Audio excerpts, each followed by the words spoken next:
Ahí está grabando. Bueno, entonces, dentro de los sistemas de lazo de control dijimos, tenemos un sistema de lazo abierto donde no tenemos información que se retroalimenta de la salida de la entrada. Y por otro lado, sí tenemos sistemas a lazo cerrados. En sistemas a lazo cerrados, que también lo tomamos en el parcial, el famoso diagrama en bloque de un sistema de lazo cerrado, en donde tenemos una variable controlada, ¿sí? Que es la salida de la variable que, digamos, que tenemos a la salida de nuestra planta o proceso, que la medimos con algún determinado mecanismo de sensor, ¿sí? En este caso lo llamamos medidor. Tenemos la variable medida, ¿sí? La variable medida de la salida del medidor, y la retroalimentamos a través de un comparador, ¿sí? Esto se llama realimentación negativa, por eso el signo menos, ¿sí? En este comparador. Y teniendo en cuenta el valor deseado, calculamos el error, sobre el error aplicamos el controlador, la salida del controlador, que es la señal que nos entrega, por ejemplo, un PLC, lo aplicamos a un actuador, que dentro de este bloque del actuador puede haber preactuadores también, ¿no es cierto? Por ejemplo, un contactor que activa un motor, y a la salida de ese motor tenemos la variable manipulada, ¿sí? Manipulada. Bueno, estos son todos términos que digamos, los empezamos a ver un poquito más en detalle de lo que vimos en las otras prácticas, y acá están las definiciones, ¿sí? No nos vamos a detener en todas estas definiciones, que ustedes la van a poder leer, ¿sí? Lo que sí vamos a hacer hincapié en algunos aspectos de lo que estamos viendo acá. Por ejemplo, en la perturbación. La perturbación, si bien yo hice mención en algún momento en las teóricas, lo que vamos a aclarar acá, o agregar, mejor dicho, que hay dos tipos de perturbaciones. Una que son intrínsecas al modelo, ¿sí? Por ejemplo, puede ser que el control no esté realizado de la mejor manera, eh, y eso implica que haya ciertas incertidumbres en el modelo o en el control. O puede ser que nos falte información en la planta. Entonces, todo ese tipo de imprecisiones hace que digamos, aparte al control de su valor deseado.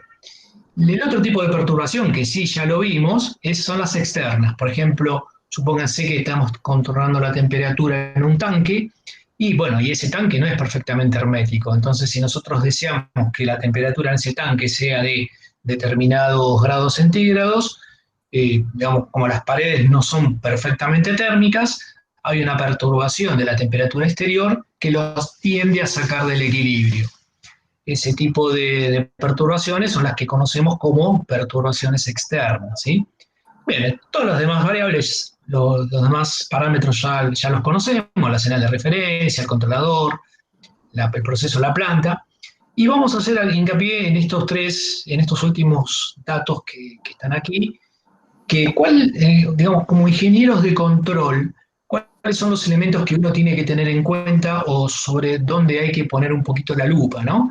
Bueno, en principio hay que analizar bien cuál es la planta y el proceso, hay que conocer bien la planta o el proceso. Si bien son definiciones que parecen bastante obvias, pero son importantes a la hora de tener que realizar un control. Hay que tener bien en claro cuáles son las variables a controlar, ¿sí? Bueno, esto, digamos, deberían recordar en el caso de trabajo práctico, bien que nosotros siempre le pedimos prácticamente desde el inicio tengan en cuenta cuáles son las entradas, las salidas, para poder decidir sobre cuáles son las variables que tenemos que controlar, y las variables de salida sobre las cuales vamos a generar para actuar sobre nuestra planta o nuestro proceso.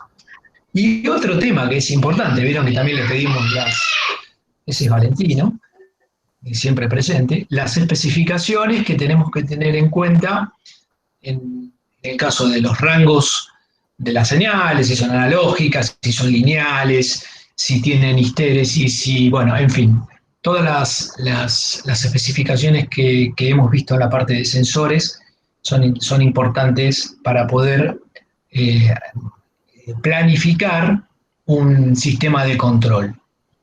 Y por último, digamos, esto hago hincapié porque creo que como ingenieros industriales vale la pena que lo destaquemos. Para poder diseñar e implementar un sistema de control, tienen que haber tres fases perfectamente diferenciadas, ¿sí? Que son la parte, obviamente, del conocimiento de la teoría, ¿sí? Esto estaría un poco en un orden inverso, ¿no? Lo primero es el conocimiento de la teoría, ¿sí? Luego, una vez que tenemos el conocimiento de la teoría y armamos un buen sistema de control, hacemos una simulación, como nosotros la hacemos, por ejemplo, con el CADESIMU, o la hacemos con el Celio, etcétera. Por último, vamos a la parte de la experimentación, en donde dentro de la pirámide de automatización, ¿se acuerdan? Estaríamos en la capa que está por encima de la parte de control, ¿no? ¿Se acuerdan? Donde está la parte de planeamiento y operación, en donde ahí es donde nosotros encontramos si nuestro control tiene errores, ahí donde vamos a ver cuáles son las perturbaciones intrínsecas en el modelo. Bueno, toda esa parte la vamos a ver dentro de la fase de experimentación. Bueno, ¿hasta acá alguna duda? Párenme, porque si no, yo me siento como un loco que habla solo. Bueno, ¿se acuerdan que cuando vimos la parte de sensores hablábamos de la función transferencia o de la transmitancia? ¿Sí? ¿Qué era la transferencia o transmitancia? Era el cociente, de alguna manera, matemático entre la función, estaba dada, la transferencia estaba dada, más que un cociente matemático, es una curva que está dada por la relación que existe entre la variable de salida y la variable de entrada. Un ejemplo, un sensor de temperatura. Variable de entrada, temperatura. Variable de salida, una corriente, por ejemplo, 0 de 4 a 20 miliamperes, o una tensión de 0 a 10 volts. Esa es la función de transferencia, en donde nosotros encontramos una relación que puede ser lineal o no. La idea sería que esa relación sea lo más lineal posible y además que sea invariable en el tiempo. Por eso hablamos de sistema, como dicen acá, LTI. El sistema LTI es un sistema lineal e invariante en el tiempo, ¿sí? Son las siglas en inglés. Bueno, no mucho más con respecto a esto. Y acá hay algo interesante que yo siempre cuento como una anécdota, porque yo vengo de la Facultad de Ciencias Naturales y Exactas, porque mi deseo de joven era ser ingeniero nuclear, con lo cual hice la mitad de la carrera de la licenciatura en física, ¿no es cierto? Y los físicos, una de las cosas que, digamos, la vida de un físico prácticamente es la resolución de ecuaciones diferenciales. Sé que la mayoría de acá no hizo análisis 3 porque sé que la tienen como optativa, pero bueno, los físicos resuelven ecuaciones diferenciales. Los ingenieros somos más prácticos. ¿Qué hacemos? Nosotros lo que aplicamos, generalmente los ingenieros somos operadores que nos solucionen la vida, porque de hecho un poco el objetivo del ingeniero es buscar soluciones. Entonces vamos a ver que existe dentro de las matemáticas, ¿sí? Un operador que se llama transformada de Laplace. ¿Qué es lo que hace la transformada de Laplace? Convierte ecuaciones diferenciales en polinomios. Entonces, de esa manera, nosotros, en lugar de resolver ecuaciones diferenciales, como hacen los físicos, lo que hacemos es resolver algebraicamente algo más sencillo, que es un polinomio. Vamos a ver de qué se trata esto. Esto, bueno, yo lo cuento como una anécdota porque para un físico la transformada de Laplace es como un insulto, no les gusta para nada, ¿no es cierto? Pero bueno, los ingenieros somos más prácticos y buscamos soluciones sencillas que nos permiten llegar a los mismos resultados. Bueno, vamos a ver. ¿Cuál es el objetivo de la resolución de un sistema dinámico? Encontrar un modelo matemático. ¿Qué es un modelo matemático? Bueno, podemos tener un sistema que puede ser mecánico, puede ser térmico, puede ser eléctrico, y la idea es modelarlo para obtener una ecuación matemática.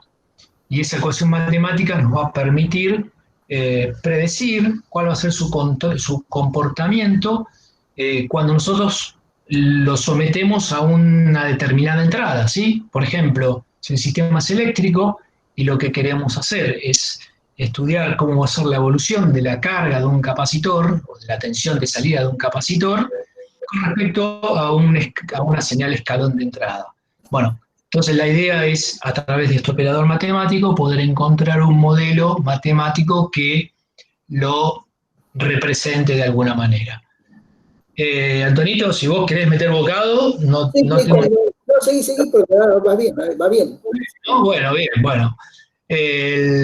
Digamos, dentro de esta modelización matemática, y específicamente, acá también vamos a hablar un poquito de otras especializaciones digamos, en nuestra casa de estudios, tenemos la parte de ingeniería de control, hace hincapié, digamos, o estudia diferentes tipos de controles. Está el control lineal, que es el que nosotros vemos acá. Hay otro tipo de controles que no son lineales, cuando dentro de la transferencia que hablamos o la transmitancia no existe una relación lineal, estamos hablando de un control no lineal. Esto se suma a los diferentes tipos de control que habíamos visto antes. Y en el último párrafo habla de control clásico. El enfoque del control clásico está basado específicamente cuando tenemos sistemas que tienen una sola entrada y una sola salida, ¿sí? Sistemas del tipo SISO, ¿sí? Single Input, Single Output. Estos sistemas son los más sencillos, que son los cuales nosotros nos vamos a enfocar en nuestra materia de una manera muy tangencial. Es decir, no vamos a profundizar demasiado, pero por lo menos tampoco es el objetivo de meter mucha matemática en nuestra carrera, ¿no es cierto? Bueno, esto de alguna manera es una introducción a lo que viene ahora.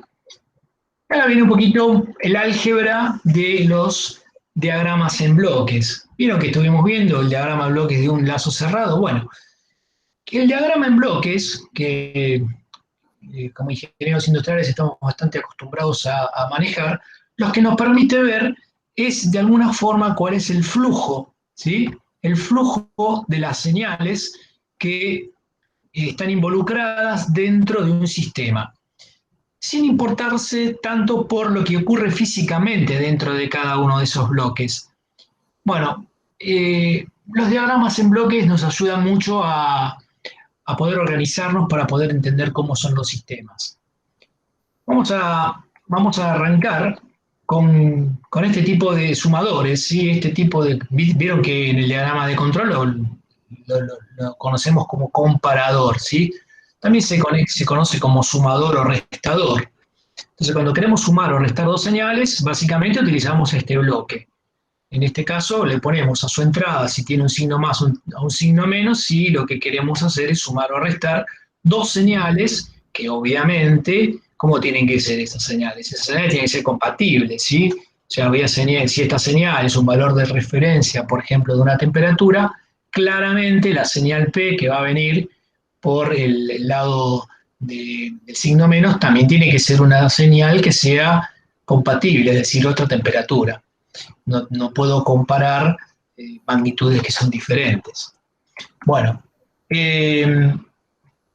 bueno, acá está la fórmula de la transmitancia o la transferencia, ¿sí? En este caso, si tenemos una entrada que está dada por la variable x, generalmente cuando hablamos de variables, por convención, vamos a utilizar letras minúsculas.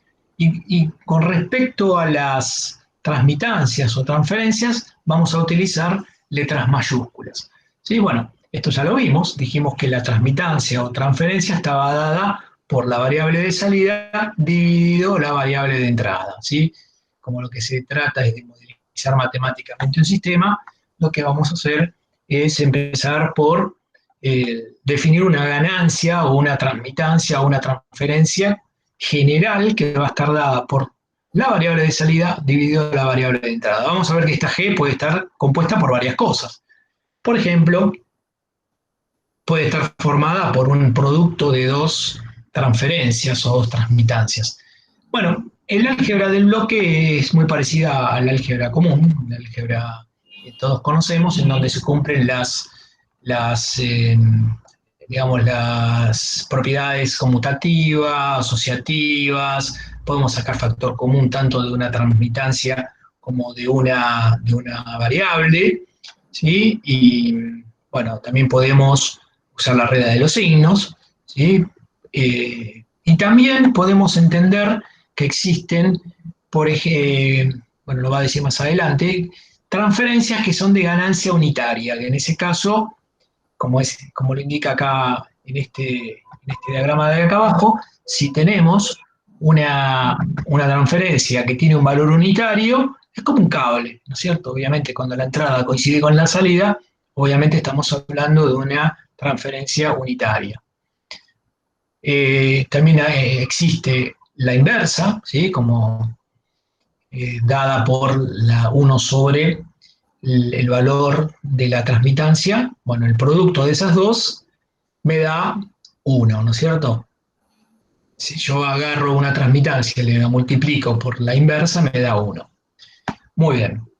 Bueno, sigamos. Esto digamos, no busca demasiada complejidad, es bastante intuitivo. Y lo que vamos a ver es, vamos a empezar a ver qué ocurre cuando tenemos dos bloques en serie. Si tenemos dos bloques en serie, es decir, que cada bloque tiene una transmitancia G o F, podría ser, por ejemplo, en el diagrama de bloques que nosotros conocemos, el diagrama de bloques del controlador con el del actuador, por ejemplo. Si cada uno de esos bloques tiene una función transferencia dada por G y F, esto se comporta como una transferencia equivalente dada por el producto de esas dos transferencias. Por otra parte, si tenemos bloques en paralelo, lo que tenemos que tener en cuenta en ese caso es que la salida de esos dos bloques, ¿sí?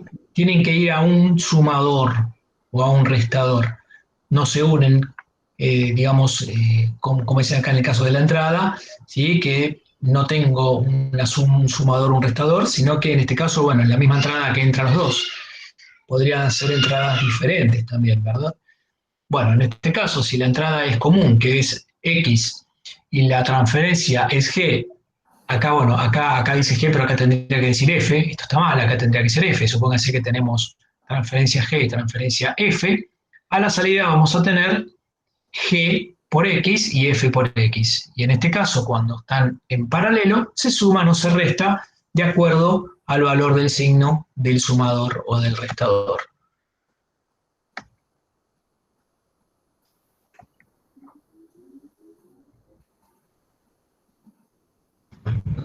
¿Por qué? Esa es la anterior, Ale. Ahí estamos. Esto es importante. ¿Vieron cuando tenemos un lazo cerrado? ¿Sí? Un lazo cerrado. Esta es una función que la vamos a utilizar mucho. Así que yo les diría que hagan el ejercicio de qué ocurre cuando tenemos un lazo cerrado, ¿sí? Un lazo de realimentación. En este caso tenemos una transmitancia o transferencia equivalente G y una transmitancia de realimentación H. Si ustedes hacen la cuenta, fíjense que en este caso el error está dado por la diferencia entre quién, entre el valor deseado y el valor medido. El valor medido es la salida del sensor, es m, o sea que es x menos m. Si nosotros vemos todo esto como un bloque, tenemos que el objetivo es encontrar una función transferencia equivalente dado por todo este bloque. Bueno, entonces la salida va a ser z y la entrada va a ser x. Fíjense por otro lado que la variable medida no es otra cosa que la variable de salida, ¿sí? Que está dada por G por E, o sea, G por el error, y eso es igual a Z, y Z por H me da M, o sea, Z por H me da M. Si ustedes hacen los cálculos y despejan y le van a llegar a este resultado, ¿sí? Que la variable de salida Z va a ser igual a la variable de entrada multiplicada por la ganancia del lazo directo, por llamarlo de alguna manera, lazo abierto sería sin la medición, dividido 1 más el producto de la ganancia del lazo abierto por la ganancia del realimentador, H. Acuérdense de esto, ¿sí? G sobre G más H más 1. Lo vamos a usar más adelante. Acuérdense que acá arriba está la G sola, porque hay un error en la filmina que está dado G por H. Es G solo arriba sobre G por H más 1. Esta cuentita les sugiero que la hagan en papel, ¿sí? Es muy fácil.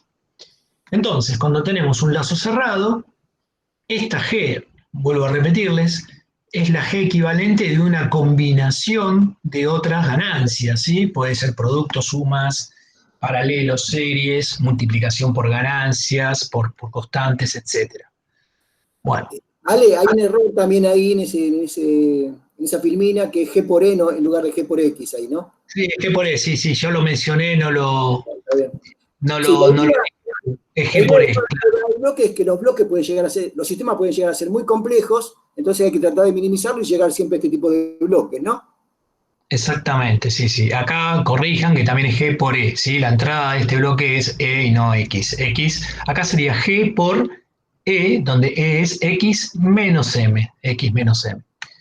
Bien. Acá yo te interrumpo un segundo, Alejandro, Sí, porque yo de la lógica la vengo siguiendo, pero lo veo muy abstracto. Las señales, las X, las E, las M, variables de entrada y salida, serían amperes, amplitudes, frecuencias. ¿Qué es lo que estaríamos enviando como señal? La señal me puede parece ser que más debe ser compleja. Santiago, ¿no? El que está preguntando porque escuché también ahí el... Sí, este está el pequeño acá, sí. Él Genial. habla. Sí, por ejemplo, vamos a las X son las variables de entradas y salidas, o sea, las minúsculas, ¿no? Son las variables de entradas y salidas.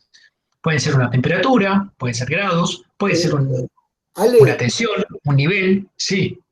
todas son función del tiempo, teóricamente, ¿está bien? Acá estamos trabajando todas señales en función del tiempo, ¿no? Son todas, la dinámica siempre es en función del tiempo. O sea, es una X de T y la salida sería una Z de T, digamos, ¿está bien? No figura acá, pero son en función del tiempo.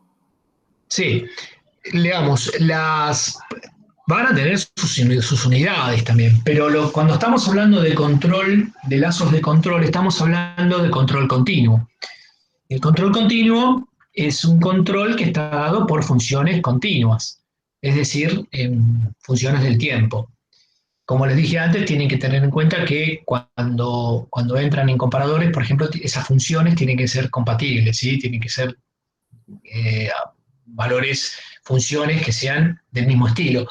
Fíjense que, por ejemplo, la salida de este bloque, esta G por E que está acá, o la Z, mejor dicho, no necesariamente no tiene por qué ser igual que la función de entrada, es una función totalmente diferente. Puede tener otras unidades, pero siempre son todas en función, como dice Antonio, del tiempo. Un poquito más adelante, cuando veamos algunos ejemplos, se va a interpretar un poquito mejor esto. Pero bueno, recuerden esta filmina, esta es muy importante, el tema de la ganancia a lazo cerrado. Vamos con un ejemplo. Acá tenemos un ejemplo, vamos a empezar con ejemplos que son muy sencillos, en donde las transmitancias o las ganancias son constantes. ¿Qué tenemos acá? Física 1, brazo de palanca, ¿sí? Acuérdense, ¿sí? Digamos el par generado por fuerza por distancia, ¿sí? De X por el brazo de palanca B1 es igual a Y por el brazo de palanca B2. En este sistema tenemos que identificar cuál es la entrada y cuál es la salida.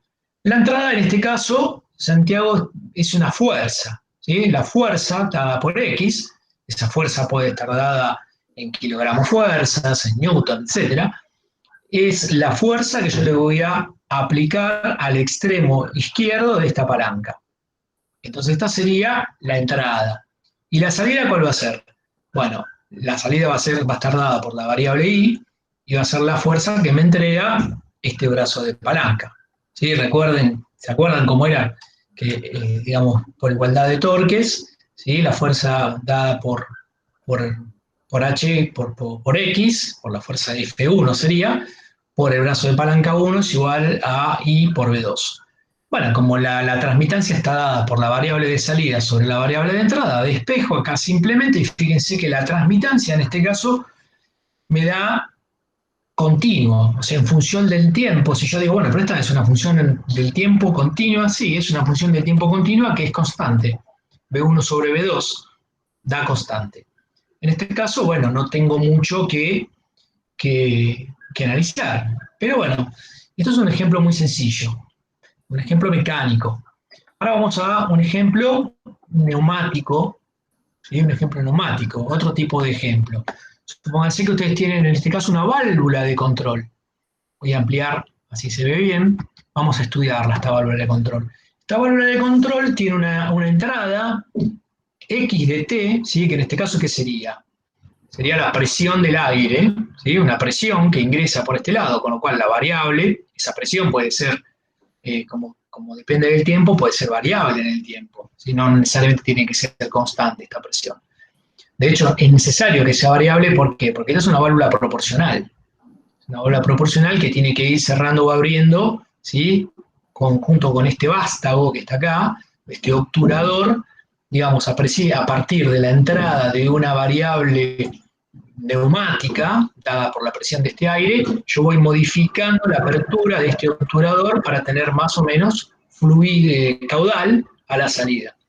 Entonces, la entrada es X de T, y la salida va a ser el caudal de salida. Pero fíjense que en el medio, acá es donde empezamos a ver que pueden haber transdistancias intermedias, tenemos un resorte, ¿sí?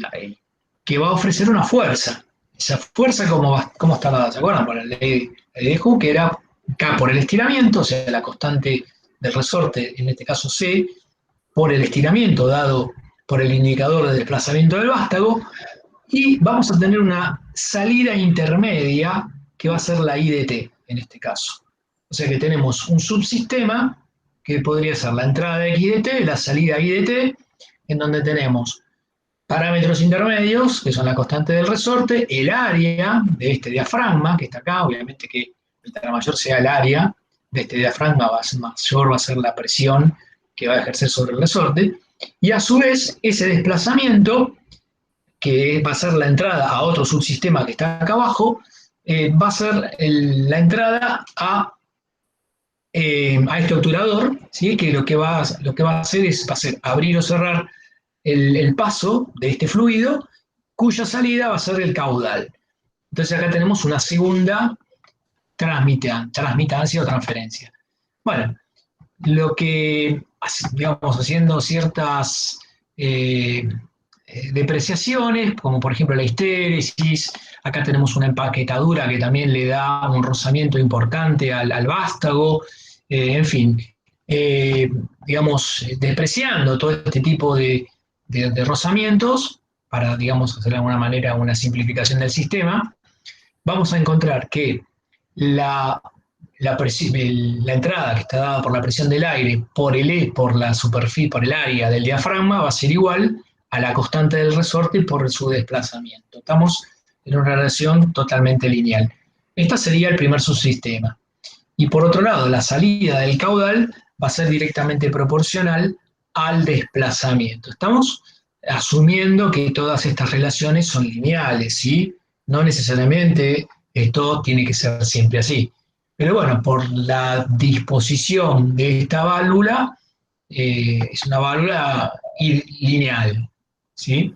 Bueno, haciendo los despejes correspondientes, vamos a ver que si hacemos la salida Q de T sobre X de T, nos llega también a un valor constante. Tenemos que la transmitancia en este caso también va a depender de los elementos físicos con los cuales está compuesta esta válvula, ¿sí? La superficie, la sección, el área del diafragma, multiplicada por K, y dividido la constante del resorte, donde K es la constante de proporcionalidad de la válvula, ¿sí? Con respecto al desplazamiento con respecto al caudal, que lo tenemos en esta relación. Bueno, esta también es algo muy sencillito. Pero acá, antes de ingresar en la matemática dura, quiero seguir con otro ejemplo. Que haga constar, me voy un poquito más para adelante y voy a ir a este. Vimos hasta ahora un ejemplo mecánico, un ejemplo mecánico neumático, por llamarlo de alguna manera, y vamos a ver acá un ejemplo eléctrico, que es la carga de un capacitor. Y vamos a ver que en este caso la salida con respecto a la entrada ya no va a estar dada por una constante. Bueno, ¿de qué se trata este sistema? Fíjense, tenemos una señal de entrada dada por la tensión B1 de T, que yo la voy a aplicar sobre esta serie RC, o sea, serie de una resistencia en serie con un capacitor. Esto es similar, si hacemos yo siempre digo lo mismo, ¿no? Eh, el símil hidráulico es como querer llenar un tanque de agua, ¿sí? Con un cierto caudal, que va a ser el caudal, va a ser la corriente, y la capacidad de ese tanque va a estar dada por la capacitancia de este capacitor. Mientras más grande sea la capacitancia, más grande es el tanque, más tiempo voy a tardar en llenarlo. Y la resistencia va a estar dada de alguna manera por el diámetro, ¿sí? que va a permitir inyectar más o menos agua a ese tanque. En este caso la resistencia se va a oponer en mayor o en menor medida al paso de la corriente eléctrica. Bueno, si recordamos un poquitito las ecuaciones, ¿sí? Pues aplicamos digamos, recorremos esta malla y sabemos que la caída de tensión B1 de T, que es la tensión de entrada, va a ser igual a la caída sobre la resistencia por la ley de Ohm, ¿cuál va a ser? I por R, que es esto que está acá, la caída de la resistencia, I por R, más la caída de tensión en el capacitor. Bueno, la caída de tensión en el capacitor está dada por esta fórmula, ¿sí? Esta fórmula, recuerden de dónde venía esta fórmula. La carga de un capacitor aquí era igual a su capacitancia por la tensión. Si yo paso esto multiplicando, que está dividiendo, paso para acá, y antes de, digamos, si a esto lo integro, me queda que la carga es C por B. La carga es Q, es la capacitancia por la tensión. Si yo derivo en ambos lados, me queda la derivada de la tensión del capacitor y la derivada de la carga, que es la corriente. ¿Sí? Bueno, de esta fórmula, haciendo un poquito de adelante para atrás, puedo despejar, si yo integro a esto, si yo integro esta fórmula, me queda que la tensión del capacitor es 1 sobre C por la integral de la corriente con respecto al tiempo. La integral de la corriente es la carga del capacitor, esto justamente es la carga. Bueno, si yo reemplazo la tensión del capacitor en esta fórmula, ¿sí? Voy a obtener que la corriente 1, ¿sí? Es igual a B por R, la corriente también la reemplazo por esto, ¿sí? ¿Sí? La corriente la reemplazo por esto. O sea, ¿cuál es el objetivo de esto? Yo tengo que, la entrada es la tensión B1, ¿y la salida cuál es? La salida puede ser la tensión sobre la resistencia o la tensión sobre el capacitor. En este sistema me piden la tensión sobre el capacitor, o sea, B2. Con lo cual yo tengo que poner en función de toda la tensión del capacitor. Por eso reemplazo a la corriente, que es la misma, porque están en serie, la corriente es la misma, la reemplazo y me llego a esta ecuación. Fíjense que en esta ecuación, ¿qué es? Esta es una ecuación diferencial. Es una ecuación diferencial, ¿de qué orden?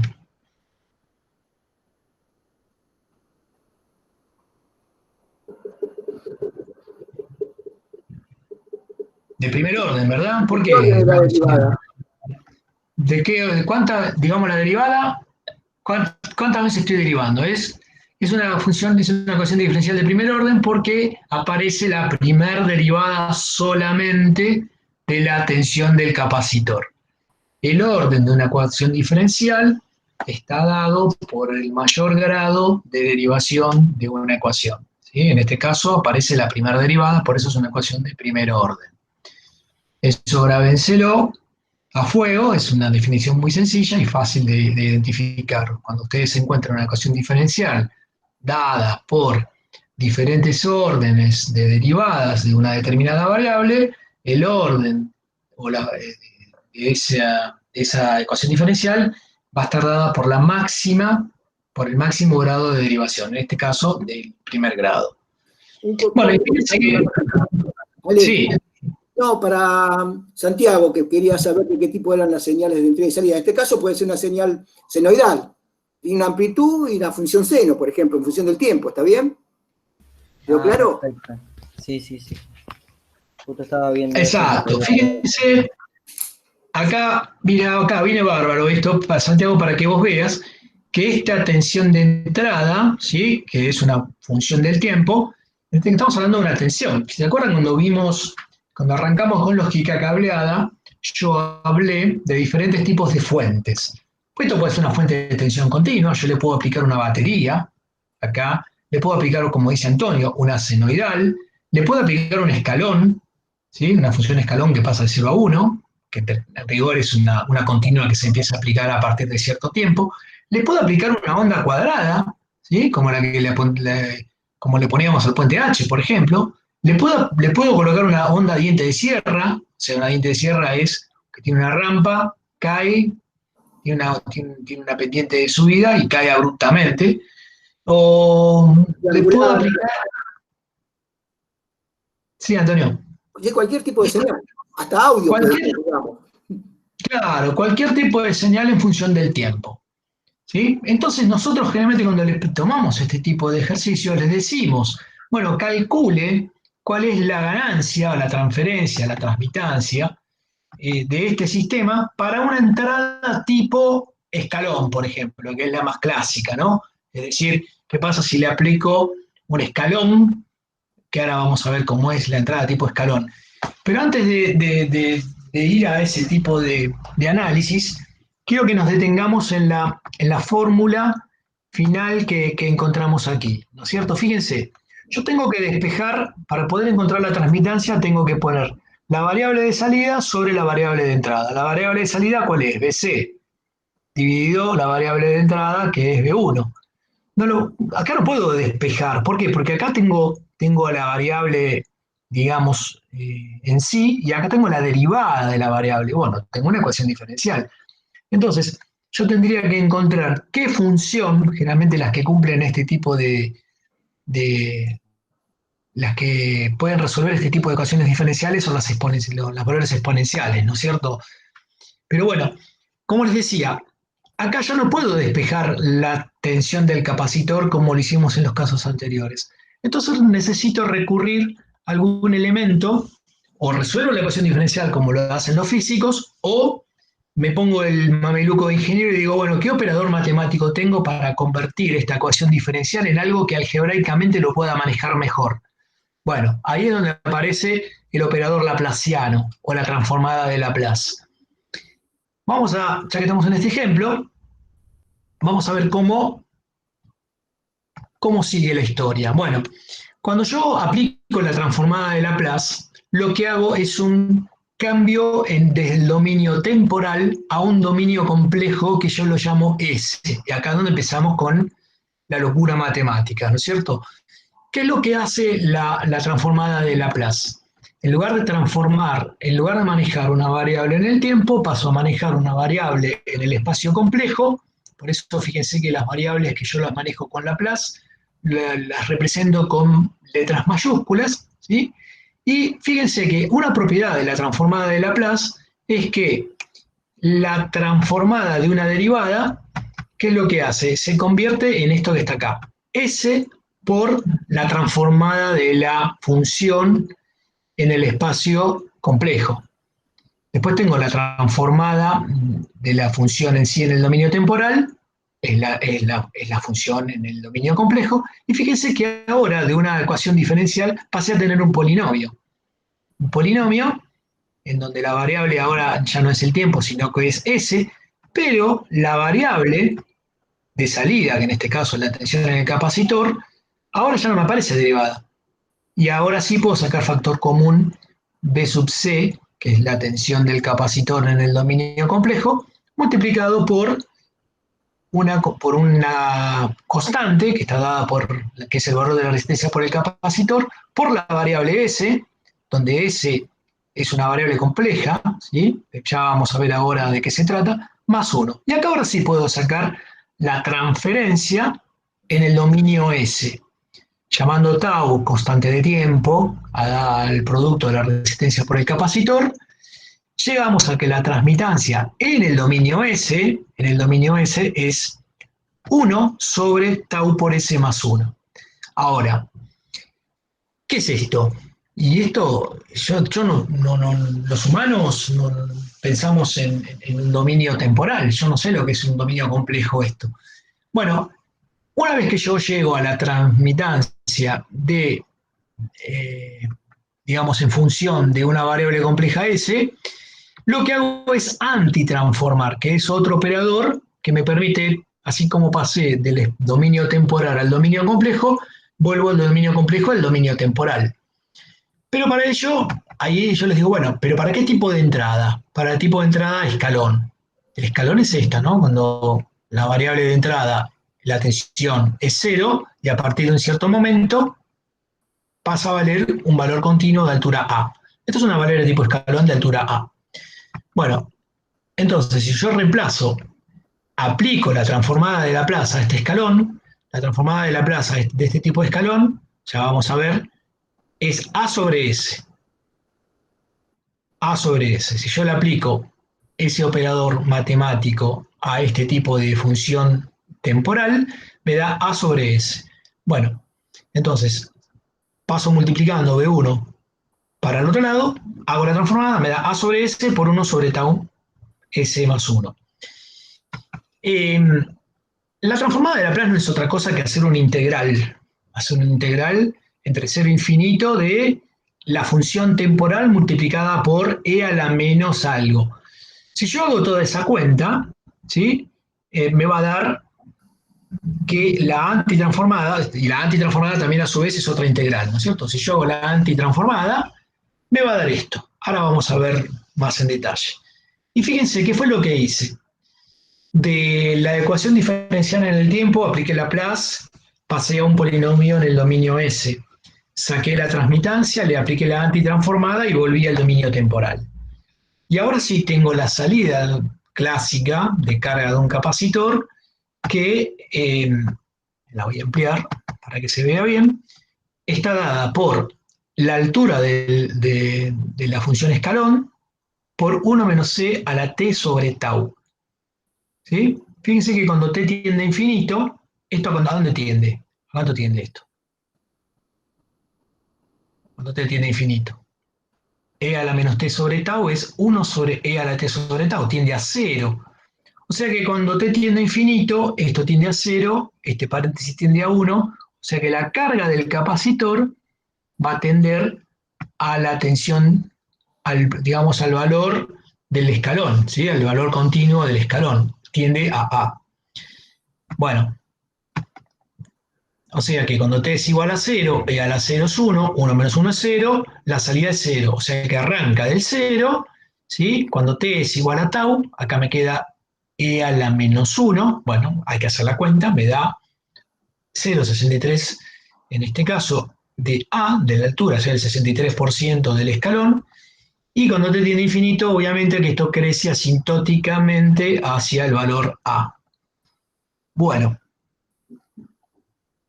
fíjense lo que sigue. Esto un poco resume cómo son los sistemas de primer orden, ¿sí? Haciendo la analogía, como les dije al principio, con un tanque de agua, el tau, ¿sí? El tau, que estaba dada por el producto de la resistencia por la capacitancia, en la medida que crece, cuando hablamos de crecer, puede crecer la resistencia, puede crecer el capacitor. ¿Qué significa eso? Que puede crecer el tamaño del tanque o puede crecer el valor de la resistencia que se opone al agua, ¿no? Es decir, y en la medida que más grande es el tanque, más tiempo tarda, obviamente, en llenarse, ¿sí? Por eso, cuando tau crece, la curva se aplana, Para valores muy chicos de resistencia y de capacidad, la curva es más empinada, ¿sí? Es como que yo voy a llenar más rápido un tanque más chico que uno más grande. Bueno, ahora sí, vamos a volver, antes de seguir con otros ejemplos, a la parte donde les pido que en este momento, si alguien quería tomarse un café, porque esta parte viene densa. Yo sé que a los ingenieros industriales mucho no les gusta, pero bueno, vamos a tratar de hacerlo lo más llevadero posible. ¿Qué es la transformada de Laplace? Había una Transformada de Laplace. Acá está la transformada de Laplace. La transformada de Laplace, como yo les dije, es un operador que me permite, ¿sí?, aplicarlo a una función en el tiempo y a partir de ese operador obtengo una función en el dominio complejo. S está dado por un número complejo. Sigma más JW, J es el número complejo J, y W es lo que se entiende, es como una frecuencia, se determina como una frecuencia natural, ¿no es cierto? Sigma es la parte real y W es la parte compleja, la frecuencia. Bueno, ¿y qué es este operador matemático famoso? ¿Qué es la transformada de Laplace? Bueno, la transformada de Laplace es agarrar a la función en el tiempo, por ejemplo, una senoidal, como dijo Antonio, la multiplico por un operador e a la menos st, donde t sigue siendo siempre el tiempo, ¿no? Y s es esta variable compleja. Y a esa función multiplicada por e a la menos st la integro entre 0 e infinito. Hago una integral, como hacíamos en análisis 1. ¿Sí? Agarran la función, si le dicen seno de omega t, bueno, ponen el seno de omega t y resuelven esta integral. Bueno, el resultado les va a dar en el dominio S. Bueno, ese resultado que va a salir de hacer todo este operador matemático se conoce como la función transformada a través del laplaciano o de la transformada de Laplace. Y asimismo yo les dije que una vez que uno resolvía la transferencia tenía que antitransformar. La antitransformada es otro operador definido como esta letra que no me acuerdo cómo se llama, a la menos 1, que es la antitransformada de Laplace, es el laplaciano justamente, a la menos 1, de la función dada en el dominio complejo. ¿Y qué es? Es otra integral.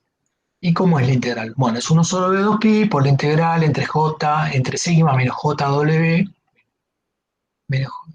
Es una constante. Ah, perdón, no veía bien. Entre c menos jw más entre esto y esto de la función, ahora no en el dominio temporal, sino en el dominio complejo. Y en lugar de multiplicarla por e a la menos st, es por e a la st. ¿Sí? Y esto, una vez que resuelva esta integral, me va a permitir volver al dominio temporal. Ahí hay un error, Alejandro. En lugar de diferencial t, es diferencial de omega, ahí, de w. Claro, porque acá estoy derivando, ¿cuál es la? Claro, ¿dónde estoy derivando acá? En omega, ¿no? Estoy derivando en omega. Sí, sí. Hay un error también. Después la corregimos, esas fulminas. Bien. Sí. Bueno, obviamente que, no, a ver, yo les dije, los ingenieros somos prácticos. Así como está la tabla de Mendeleev, está la tabla de las transformadas de Laplace. Entonces, ustedes van a encontrar que no le vamos a pedir que se pongan a resolver integrales, sino que uno va a tener una tablita en donde va a estar resuelta para todas las funciones del tiempo, la mayoría que la vamos a usar, la función senoidal, la función escalón, la función de rectangular, etcétera, van a tener cuáles son las transformadas de Laplace. Lo mismo para las antitransformadas. Bueno, y así como hay un álgebra de Boole, hay un álgebra de bloques, hay un álgebra para la transformada de Laplace. Y bueno, vamos a verla rápidamente.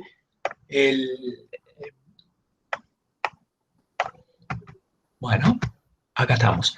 Bueno, tenemos las propiedades de linealización. Bueno, si tenemos la transformada de una constante por una función, la constante sale afuera. Bueno, la superposición, que es la transformada de la suma o la resta, y la suma o resta de las transformadas. La transformada inversa, lo mismo, ¿sí? Se suman o se restan las transformadas inversas, porque básicamente que son las propiedades de las integrales. Las mismas propiedades que tenían las integrales se cumplen para las transformadas, porque de hecho las transformadas y antitransformadas son resolución de integrales. Si multiplicamos esta es una propiedad muy interesante, si la transformada del tiempo por una función en el tiempo es la derivada de la función en el dominio complejo cambiado de signo. ¿Sí? Así, bueno, y en términos generales, la transformada de una derivada de t a la n, ¿sí? O sea, por la función en el tiempo, es el signo a la n por la derivada enésima con respecto a s de la función en el dominio complejo. Así como está el producto de una función por el tiempo, está la división de una función por el tiempo, y en lugar de ser la derivada, es la integral.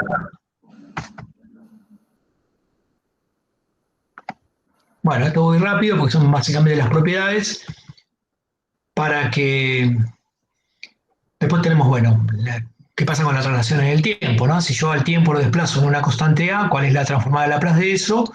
Bueno, es E a la menos A por S multiplicado por la función en el espacio complejo. Es decir, que el desplazamiento en el tiempo aparece como potencia, ¿sí?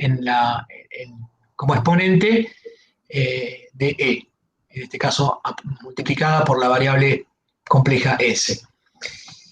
Cambio de escala en el tiempo, en lugar de decir en lugar de desplazamiento multiplico el tiempo por una constante, bueno, esa constante pasa dividiendo y se hace como un cambio de variable. En lugar de ser en el espacio complejo S, se divide a la S por A. Bueno, estas son todas, digamos, propiedades que para los que les gusta la matemática y quieren hacer algunas cuentitas, que sé que no la van a hacer,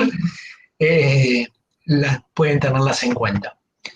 La amortiguación es cuando, ¿qué es la amortiguación? Cuando yo hago el producto de una función en el tiempo y la multiplico por una exponencial decreciente. Esto es amortiguar. Esto es amortiguar. Fíjese que la transformada de Laplace de una función multiplicada por una exponencial con exponente negativo, lo que hace es como un desplazamiento negativo, ¿sí? En el campo complejo. Bueno. Así seguimos con los diferentes tipos de... Son 11, son 3 más y ya terminamos. La transformada, esta es la más importante. Esta es una de las que más vamos a utilizar. ¿Por qué? Porque recordemos que nosotros planteamos la necesidad de usar transformada de Laplace cuando teníamos ecuaciones diferenciales. Y las ecuaciones diferenciales, ¿qué es lo que tienen? Derivadas. Bueno, ¿y qué pasa cuando le aplico el laplaciano a una derivada? Bueno, lo que sucede es lo siguiente: si es la derivada f', este es un término que usamos los físicos, la derivada primera, es una manera de simplificar, de no poner todo el operador derivativo. La laplaciano de la primera derivada es como que el orden de la derivada se convierte en la potencia de la variable compleja S. ¿Sí? Es decir, la laplaciano de f' es S a la 1, ¿sí? A la 1 por la función en el espacio complejo, menos, fíjense acá, que es importante, un segundo voy a prender la luz, ahí está.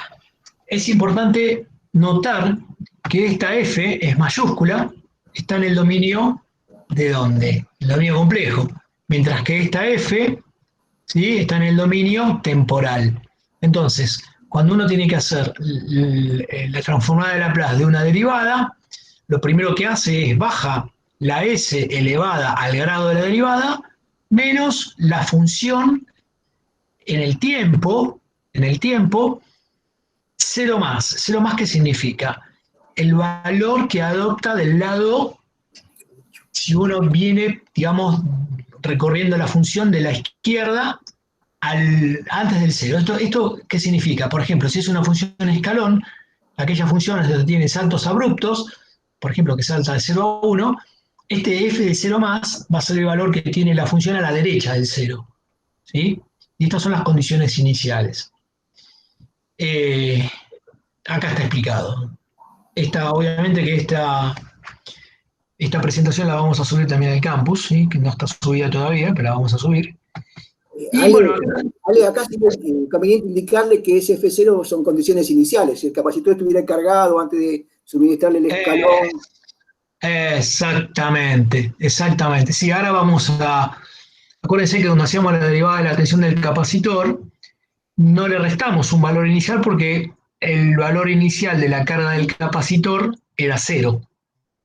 Entonces, este valor es la condición inicial, en el caso de la carga del capacitor, es 0.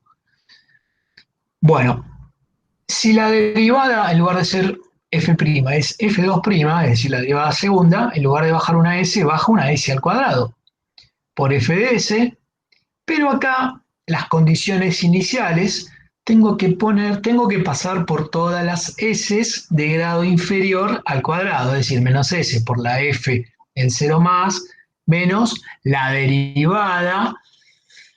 La verdad que el que inventó esto tenía mucho tiempo, ¿no es cierto? Bueno, que descubrió esto. Menos la derivada también en el cero del lado positivo. Bueno, y así llegamos a la ecuación general, que les gusta a los matemáticos, de cuando tenemos que hacer la ecuación diferencial, digamos, tenemos que hacer la transformada de f a la n. Bueno, está todo el polinomio, ¿no es cierto? Baja la n como potencia de S multiplicada por la función en el dominio complejo, menos, y bueno, S a la n menos 1 por la función en el tiempo, en 0 más. Entonces voy disminuyendo y voy aumentando el grado de derivada en el tiempo. Bueno, esta creo que de todas las propiedades que vimos hasta ahora es una de las más importantes, por no decirle que es la más importante, que la que vamos a utilizar con mayor frecuencia. Y las otras son estas dos, que son las últimas, el teorema de... no, perdón, todavía no llegaron, la 10 y la 11. Bueno, de la misma manera, la transformada de un integral, en lugar de bajar una s multiplicando, baja una s dividiendo. ¿Sí? Y lo mismo, ¿no es cierto? Tenemos que ir sumándole, en lugar de restarle, se le suma las condiciones iniciales, en lugar de multiplicar por s elevado a la potencia de n, n-1, pasa dividiendo. Estas son las otras dos que también podríamos resaltar como las propiedades, que son el teorema de valor final y el teorema de valor inicial, que vincula las funciones en el dominio temporal y en el dominio complejo en los extremos, es decir, en el infinito y en el cero. El teorema de valor final lo que dice es que la función temporal en el infinito, que está dada porque cuando t tiende a infinito de f de t, es igual al límite cuando se tiende a cero de s por f de s. ¿Sí? Y lo mismo, el teorema de valor inicial, lo que dice que la función en el origen, es decir, cuando t tiende a cero, es al revés, ¿no? Es el límite cuando s tiende a infinito de s por f de s. Bueno, y con esto terminaríamos la introducción de transformada de Laplace. Fíjense que lo que decía Antonio, cuando nosotros acá, en el estado inicial, la tensión en el capacitor es 0. Cuando le aplicamos la transformada de Laplace a este término, que es la derivada de la tensión del capacitor, bajaría a una S, porque es una sola derivada, la primera derivada, por B mayúscula de S, menos la tensión del capacitor cuando t vale 0. Cuando t vale 0 consideramos la condición inicial de que este capacitor está descargado. Bueno, por eso aquí en este término no aparece restando, aquí no aparece restando la tensión en el capacitor en t igual a 0. Bueno, vamos a ver otro ejemplo. En física hicieron la práctica de carga y descarga de capacitores, con llaves, con capacitor cargado, descargado. ¿Nunca le hicieron esa práctica en física 2?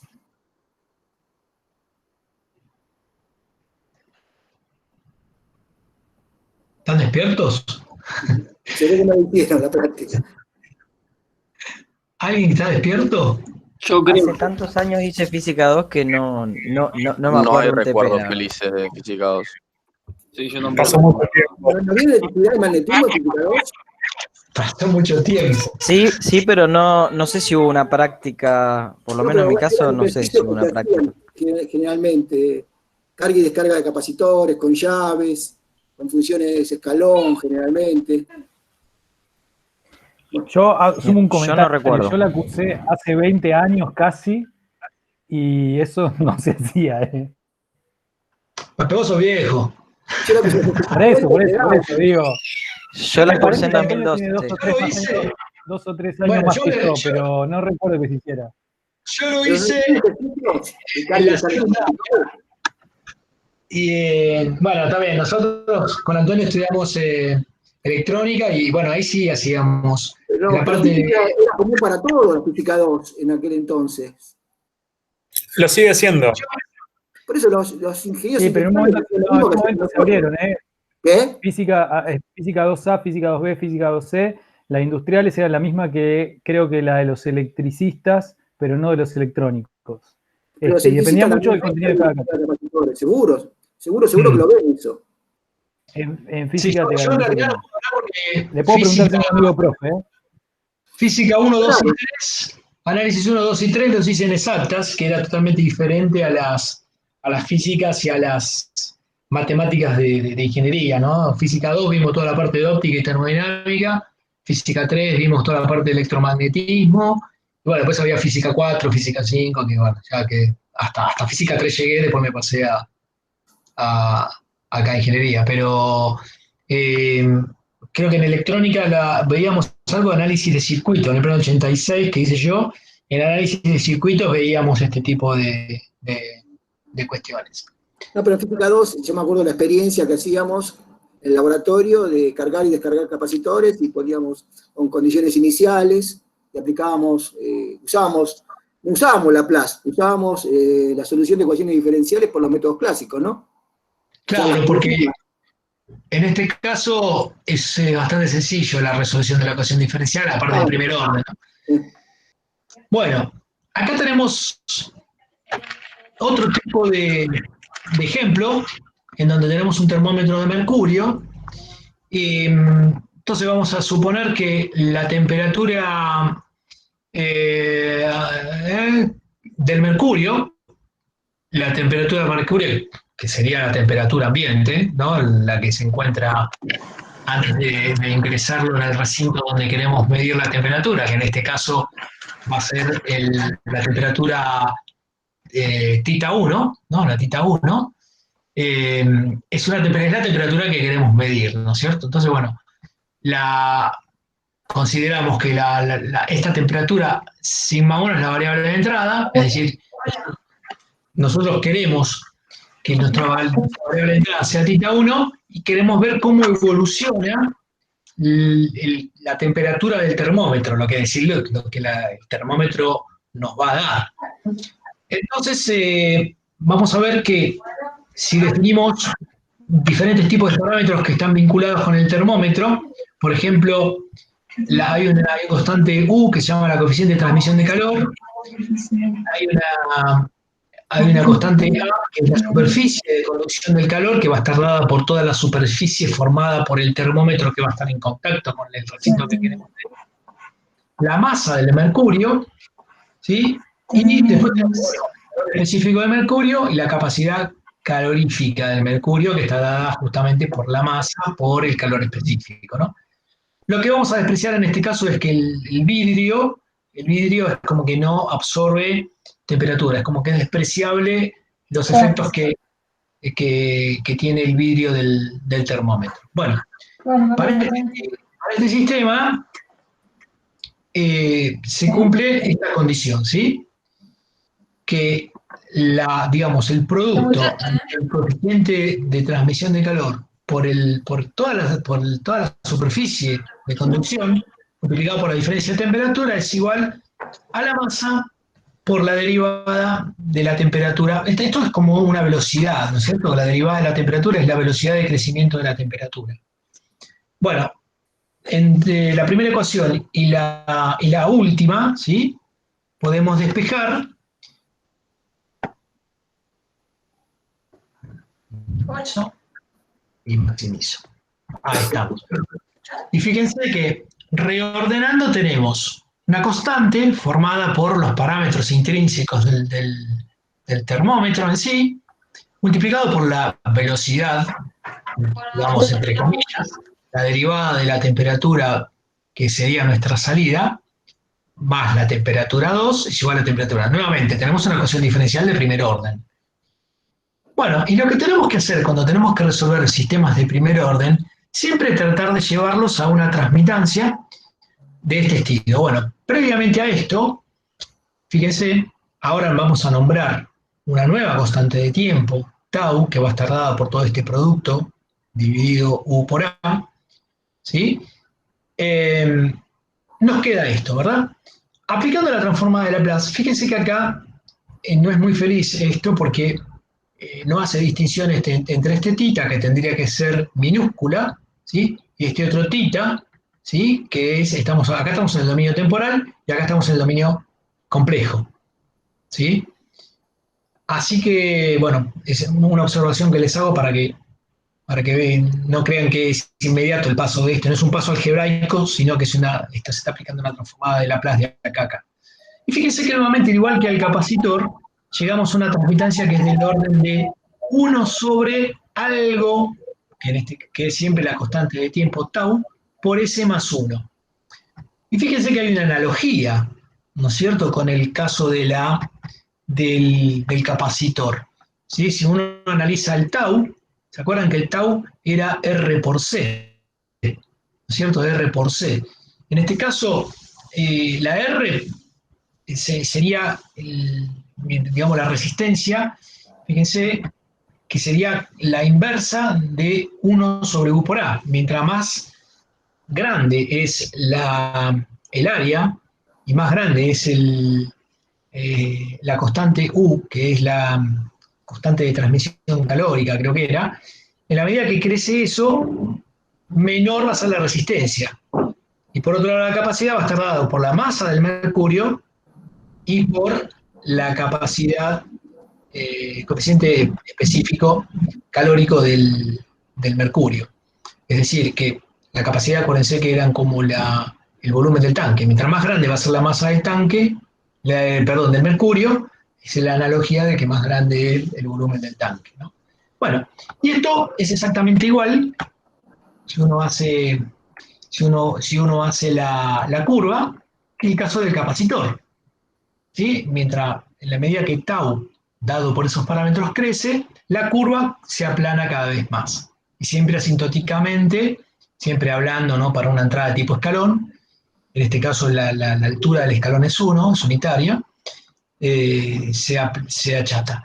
Y esta es un poco la lógica, la mecánica, el procedimiento que tenemos que aplicar para cualquier sistema de primer orden. Vamos ahora a uno mecánico. Recordemos un poco lo que era que la mecánica del cuerpo rígido, ¿se acuerdan? La mecánica del cuerpo rígido. ¿Se acuerdan que la sumatoria de Newton decía la sumatoria de fuerza se lleva a la masa por aceleración? ¿Eso qué es? Para la dinámica del punto. Para la dinámica del cuerpo rígido era que la sumatoria de los pares o torques, ¿sí?, en lugar de fuerza, son torques, es igual a ¿qué? Masa por aceleración. Pero en el cuerpo rígido lo que interesa es el momento de inercia. Y la aceleración, en este caso, en lugar de ser la aceleración lineal, es la aceleración angular, porque eso es un movimiento, es un sistema rotativo, ¿no? Entonces, acá tenemos dos cuestiones, ¿no? O sea, cuerpo rígido y además tenemos dinámica rotativa, no tenemos dinámica lineal. Entonces, definiciones. J, momento de inercia de la carga. B, coeficiente de fricción viscosa. Bueno, ¿qué sería el coeficiente de fricción viscosa? Lo que tiene que ver con el rozamiento. Acuérdense que el rozamiento era proporcional a la derivada de la velocidad, ¿no es cierto? Esos son conceptos que tenemos que traer de física. W es la velocidad angular y T es el par aplicado. La sumatoria de las fuerzas igual a masa por aceleración. Sumatoria de los torques igual a principio de momento de inercia por aceleración angular en este caso. Newton para cuerpo rígido rotativo. Bueno, ¿y qué hacemos ahora? Fíjense.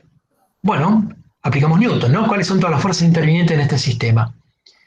Una fuerza va a estar dada por el momento de inercia por la derivada, o sea, masa por aceleración, ¿no es cierto? La masa por aceleración, ¿qué es? Momento de inercia por la derivada de la velocidad angular, o sea, masa por aceleración angular. ¿Y cuál es la fuerza que se opone en este caso?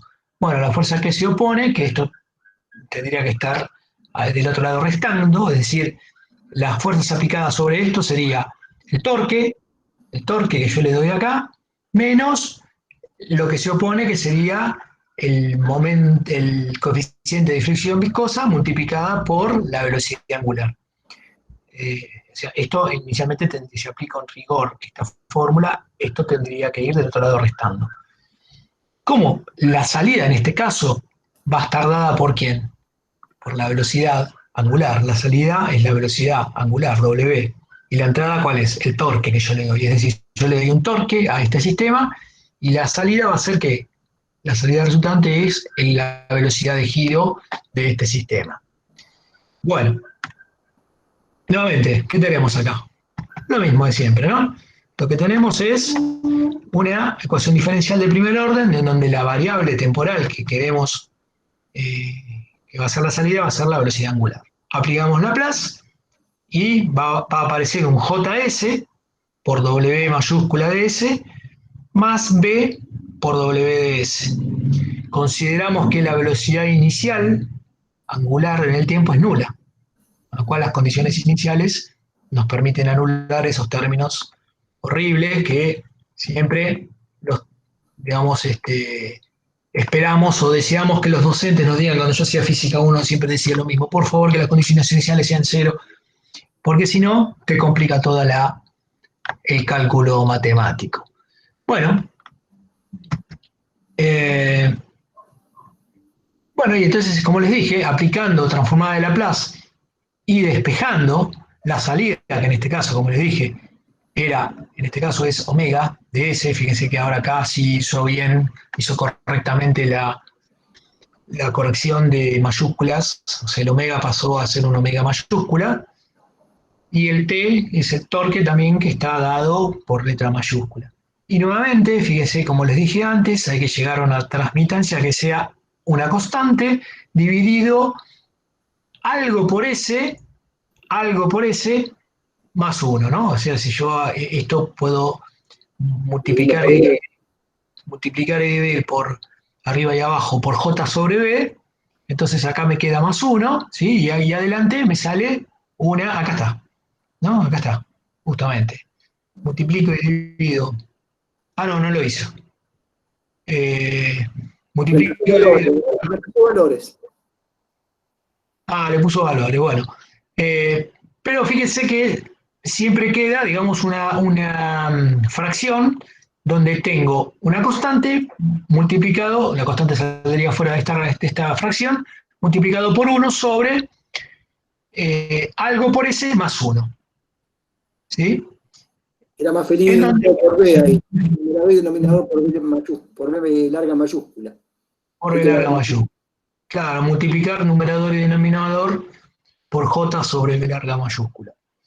Bueno, y fíjese que, bueno, acá es un ejemplo, ¿no? En donde le da valores a B, le da valores al par, un newton metro, etcétera, y llega a una ecuación, ¿sí? Reemplazando los valores numéricos de J y B, llega a una ecuación del tipo 2 sobre S por S más 2. Ahí le inyectó un escalón, ¿eh? Claro, perdón, sí, donde la entrada, o sea, el torque, es una función escalón. Por eso aparece esta S acá multiplicando, ¿no? 1 sobre S multiplicando a 2 sobre S más 2. Y nuevamente, para este valor, como es un valor constante del tau, acá también hay un tau, da esta es una simulación. Esto debe estar hecho por MATLAB, ¿no, Antonio? Sí, MATLAB.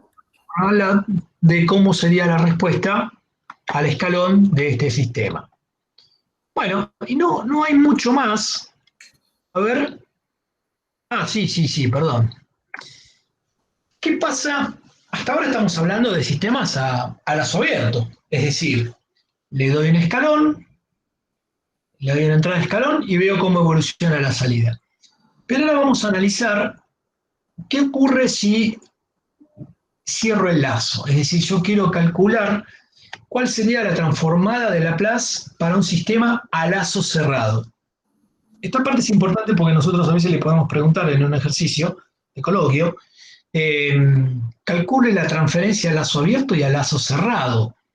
Cuando cerramos el lazo, donde la transferencia o la transmitancia del bloque del medidor es 1, como es en este caso. Acá le pusieron valores al actuador igual a 1 y a h igual a 1. Entonces le decimos, bueno, ¿cuál es la transformada? ¿Cuál es la ecuación que me determina cómo es la transferencia de un lazo cerrado donde el lazo sensor vale 1? Bueno, entonces, ¿qué es lo que tenemos que hacer? Como les dije antes, aplicamos la álgebra de bloques, ¿sí? Acá es donde está el error. En las filminas, ¿se acuerdan que le dije? Recuerden que es G sobre 1 más G por H. Está H, está mal, no va. Está H, no va. Pero como H era igual a 1, en este caso, el zafa, digamos, este error, no cambia nada. Entonces, acuérdense, cuando teníamos filminas anteriores, que calcular la transferencia de un sistema de lazo cerrado, donde la salida era I y la entrada era X, en este caso es omega y T, era G sobre 1 más G por H. H dijimos, en este caso va a decir que es 1. Y en este caso nos dicen que G es esto, es un valor numérico, una función no numérico, perdón, es una función en S dada por esto. ¿Sí? 2kc sobre S más 2. Paso el 2 abajo, obviamente me queda acá un medio, y el 2 con el 2 me queda 1. ¿Ven? Es lo que yo les decía, siempre trato de que me quede una constante multiplicada por 1 sobre algo por S más 1. Entonces, esto es G, esta es la transferencia de este lazo, perdón, de este bloque. H es 1. Y recordando que la transferencia de un lazo cerrado es esto, reemplazo G aquí, le pongo H igual a 1, y llego a esto. ¿No? Acá reemplacé G, esto es G, ¿sí? H era 1, bueno, entonces llegué a esta ecuación. Bueno, haciendo un cambio de variables, ¿sí? Fíjense que en este caso calcula que dice que tau es esto que está acá abajo, tau es esto, lo que multiplica a S, ¿sí? Es lo que multiplica a S, siempre con la regla de tratando de encontrar una ecuación que sea 1 sobre S por tau más 1. Acá tenemos quién es el tau. Y bueno, reordenando, llegamos a esta ecuación. Ahora, lo mismo de siempre, aplicamos una entrada de escalón, pasa el t multiplicando, y acuérdense que la transformada A sobre S, un escalón con altura A, nos queda que la salida, omega, o sea, la velocidad angular en el dominio complejo, es A sobre S por esta constante, y por 1 sobre tau prima, tau prima por S más 1.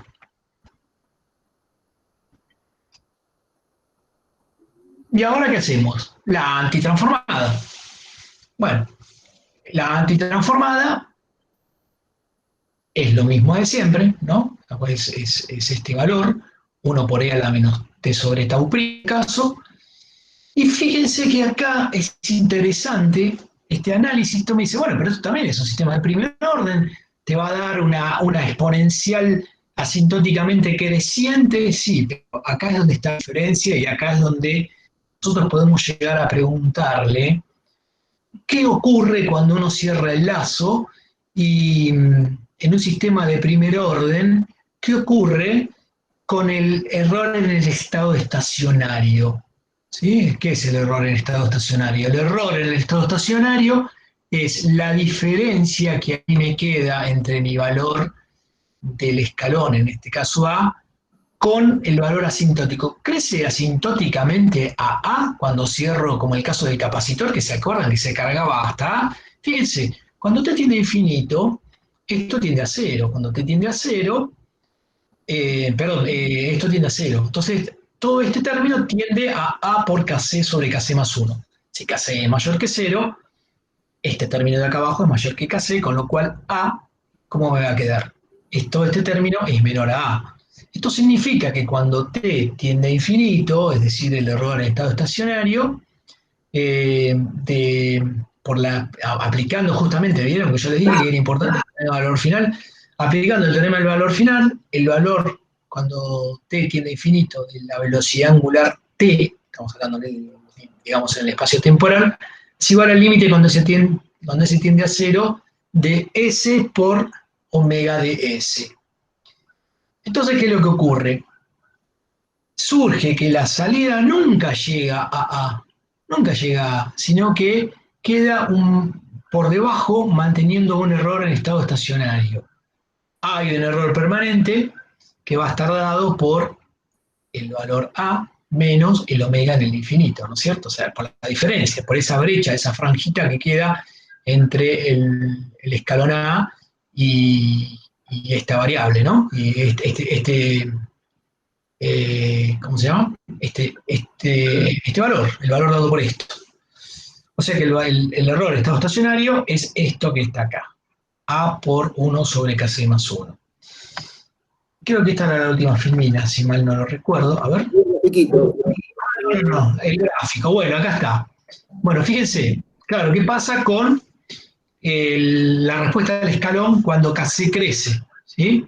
Cuando KC crece, lo que ocurre es que la función se empina, ¿sí? Se va empinando. Entonces, a ver, ¿Qué conceptualmente. representaba KS en nuestro modelo? Al revés me parece, Ale, eso. Fíjate la anterior, a ver cómo era la formulita. Cuando KC En KC, crece, tiende a cero eso. A tiende a ¿cómo? cero. Cuando KC tiende a infinito, A debería tender a cero, ¿no? Está al revés la flecha, me parece. Ah, vos decís en la gráfica. Sí. No, hay Cuando un error, KC, hay un error en la fórmula, me parece. Está mal la Claro, porque fórmula. KC no tiene infinito KC. no es que tiene infinito. Sí, está bien, el análisis que dice Antonio de que KC tiene infinito No, es para estudiar el límite de este cociente, ¿no? sí. No, está bien la fórmula. Sí. Pero Está si bien. KC es muy No, parecido a no. 1, mientras más grande es KC, esa división es muy parecida a 1, Sí, entonces el omega se parece mucho a. sí, está bien. Claro. Esta fórmula, estas gráficas, ¿sí? ¿Qué son? ¿La representación de quién? La representación de esta fórmula que está acá arriba, ¿no? Pese la velocidad angular cuando varía el KC. A medida que KC crece, lo que dice es que la curva se empina más. Sí, está bien la fórmula. El Está error bien, baja, está bien. El error tiende a cero cuando KC crece. claro, está bien. Sí, ¿Sí? sí, la fórmula del error. Lo que, digamos, es importante destacar de todo este análisis es el concepto de que cuando uno cierra el lazo en un sistema de primer orden, siempre vamos a tener un error en estado estacionario, ¿no, Antonito? Ahí, Mostrarle el lazo completo primero, Alejandro, donde estaba todo completo el lazo. Antes. Si ustedes se fijan, KC es la ganancia del controlador. En este caso ahora lo llamamos, no decimos nada, es la ganancia que tiene el controlador. Aumentamos la ganancia y la salida se parece más a la entrada, ¿está bien? ¿se entiende, chicos? Fíjense, KC es mi controlador. A ver, no es que sea mi controlador, es la ganancia del controlador. ¿Sí? La ganancia del controlador. Yo estoy controlando con un determinado sistema. Entonces yo lo que digo es, yo quiero, ¿qué es lo que se desea cuando uno vamos a un poquito a redondear todos los conceptos? ¿Qué es lo que yo quiero? Yo cuando quiero controlar algo y pongo una señal tipo escalón, lo que yo quiero es que mi sistema evolucione rápidamente, trate de seguir la salida, trate de seguir a la entrada. Es decir, lo que yo deseo es que la curva justamente se empine, como pasa esto. Entonces, ¿yo qué hago? Acá lo que hace es, bueno, aumentar la ganancia de tu controlador, te dice. Si aumentas la ganancia de tu controlador, en lugar de tener una curva por acá abajo, la vas levantando, la vas levantando, la vas levantando. Con lo cual mejorás la velocidad de crecimiento de tu evolución, de tu control, pero siempre vas a tener un error en estado estacionario, es decir, nunca vas a alcanzar tener el valor, digamos, de la entrada de escalón que está dado por A. Porque Pero en este caso es 1, ¿no? En este caso es 3. Fíjense que acá el escalón es 1. Si ven, tienen este error de estado estacionario. 0,1 es el error de estado estacionario en este caso. ¿Se dan cuenta? Esto es un poco lo más importante de todo este análisis, ¿no? O sea, conceptualmente, sin hilar demasiado fino en las cuentas, uno lo que sabe es cuando tiene un sistema de control de primer orden a lazo cerrado, ¿sí? No puede evitar bajo ningún punto de vista un error en estado estacionario. ¿No, Antonito? A ver, si querés digamos... Podemos saber que hay distintas estrategias para mejorar ese error, ¿no? Eso es la próxima. Exactamente.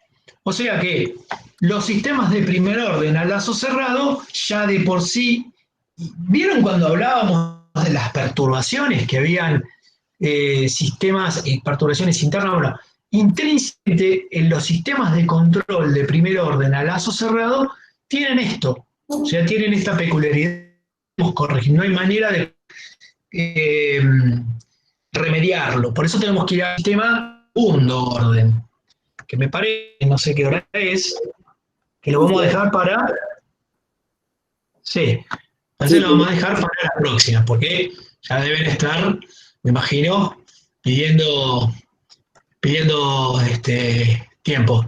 No sé, yo no tengo ganas de seguir, pero lo que quiero que... que lo vayan mirando. Vamos a tratar de subir las filminas corregidas en la semana, ¿está bien? Así lo van leyendo, el que tiene ganas. ¿No? ¿Te parece, Alejandro?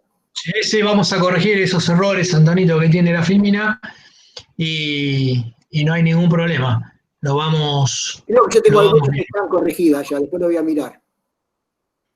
Bueno, a ver, vamos a ver, quiero agregar un par de cositas más, que nos queda esto es segundo tiempo, de segundo orden, perdón. Esto es un poco unas conclusiones. Estas son conclusiones del sistema de primer orden.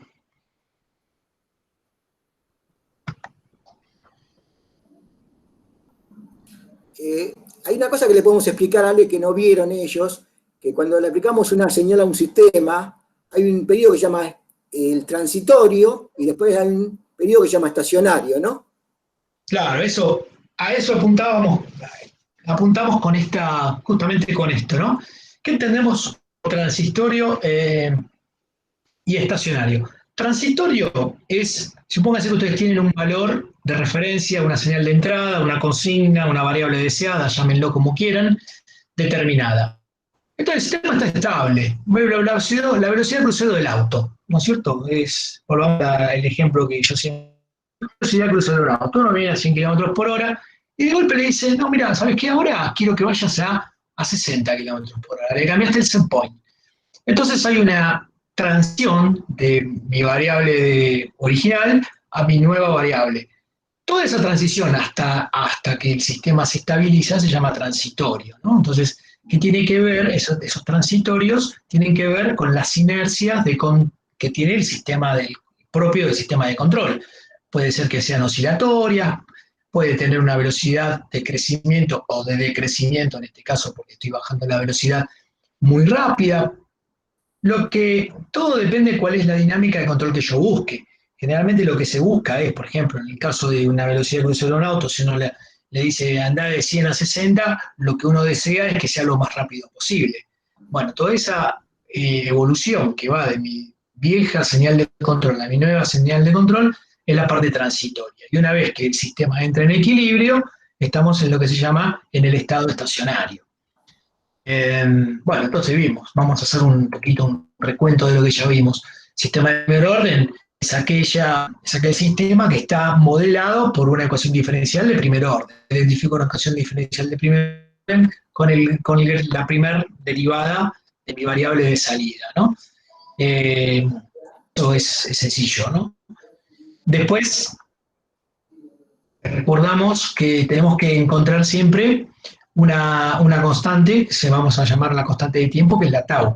Esto es lo segundo que vamos a tener que hacer, identificar cuál es, cuando el denominador queda como algo por s más 1, y a ese algo lo vamos a llamar como tau, donde tau va a ser mi constante de tiempo. Y R por C, en el típico R por C del sistema de la carga de un capacitor en serie con una resistencia. Y tengan en cuenta que todo aquello que queda multiplicando por ese 1 sobre algo por ese más 1, lo vamos a llamar ganancia en el estado estable o ganancia del proceso. ¿Por qué? Porque es como un cambio de variable, ¿no? Yo estoy multiplicando a esta ganancia por un KP, por una ganancia, por eso se llama ganancia, ¿no? Como que es proporcionalmente cuanto más yo quiero que crezca. Bueno, después tenemos las condiciones iniciales, ¿sí? Que generalmente vamos a decir no recuerdo otro caso que no sean nulas. Y lo que hacemos es aplicar la ecuación, la transformada de Laplace, y siempre vamos a darle como ejemplos que las entradas dadas a estos sistemas, vamos a estudiar, no recuerdo que se lea otra cosa que no sea el escalón unitario. Pero la más usada realmente, Ale. ¿Cómo? Porque vos cambiás, generalmente cambiás así. Puede ser la rampa también, pero bueno, aplicamos el escalón nosotros en el curso. Exacto, También exacto. No vamos, hay muchas señales, ¿no? Pero bueno. claro. Volviendo al ejemplo de la velocidad de crucero del auto, no es que le vamos a decir para ir, el cambio de 100 a 60 va a ser lineal, o atrás, no, es, digamos, a partir de cierto momento cambia de 60 a 100 o de 100 a 60. Por eso son escalones abruptos que son los más sencillos de analizar, ¿no es cierto? Por ejemplo, en aire acondicionado, pasar de 20 grados, de 25 grados a 20, es un escalón, digamos, también. Exacto, exacto. Bueno, acá está la forma analítica del escalón unitario, que es 0 para t menor que 0 y 1 para mayor o igual a 0. Y la transformada de Laplace, recordemos siempre que es 1 sobre s. ¿Sí? Si es escalón unitario, ¿no? Si tiene una altura a, bueno, va a ser a sobre s. Acá tenemos la diferencia entre lo que sería la transferencia de un sistema de primer orden a lazo abierto y a lazo cerrado. ¿Sí? El lazo abierto y el lazo cerrado. Este es el lazo cerrado con un lazo de delimitación unitario. Acá tenemos las correspondientes transferencias para una entrada de escalón. Acuérdense que acá está el 1 sobre S. En este caso, la entrada es el R sobre el RS, el RDS. ¿Sí? Esto sería lazo abierto. Y acá hacen un análisis de cómo va evolucionando, ¿sí?, la gráfica para diferentes porcentajes, ¿sí?, de la amplitud, ¿verdad? Para diferentes porcentajes de amplitud. A medida que evoluciona en el tiempo. Sí, pero eso es a lazo abierto. Claro, esto es lo que ¿se acuerdan que yo había hablado del 63%? ¿Esto era para qué valor? Para valores iguales a tau, ¿no? Cuando t vale tau, para diferentes valores de tau, tau, 2 tau, 3 tau, ¿sí? ¿Cómo va evolucionando? Para diferentes valores de tau, a lazo abierto, ¿cómo va? Sí, a ver, ¿cómo se dan cuenta que es a lazo abierto esto? Es muy rápido darse cuenta. Acuérdense lo que hablamos del error de estado estacionario. Esa era Porque no tiene error, llega 1. Muy bien. ¿Por qué no tiene error? Esa es una linda pregunta, ¿no? Le damos un gráfico, le decimos que si ustedes ven que asintomáticamente una curva de crecimiento, ¿sí?, asintóticamente llega al valor de... Esta curva en realidad está mal porque acá pareciera ser que llega a 1 En muy realidad, rápidamente, ¿no? más o menos a partir de 5 tau se puede decir que casi llega, el error estacionario es muy chico, ¿no? Claro, claro. Sí, o sea, a ver, lo que pasa es que habría que hacer mucho zoom para darse. Esto obviamente que es asintótico, nunca llega, pero en el caso de un control de sistema de primer orden a lazo cerrado, la asíntota no va a ser 1, sino va a ser esa diferencia que estaba dado por el error de estado estacionario, ¿no? Pero bueno. Así que claro, uno se da cuenta enseguida de que esto es a lazo abierto porque la asíntota es la altura del escalón. ¿Sí? Bueno, estas son algunas cositas que terminó la filmina esta. Bueno, yo creo que los vamos a liberar por hoy. ¿Qué hora es? Faltan 17 minutos, salvo que Si quieren hacer quieran alguna hacer pregunta, alguna consulta, bienvenido sea. Ya creo que los hemos torturado demasiado. Y vamos a detener la grabación, así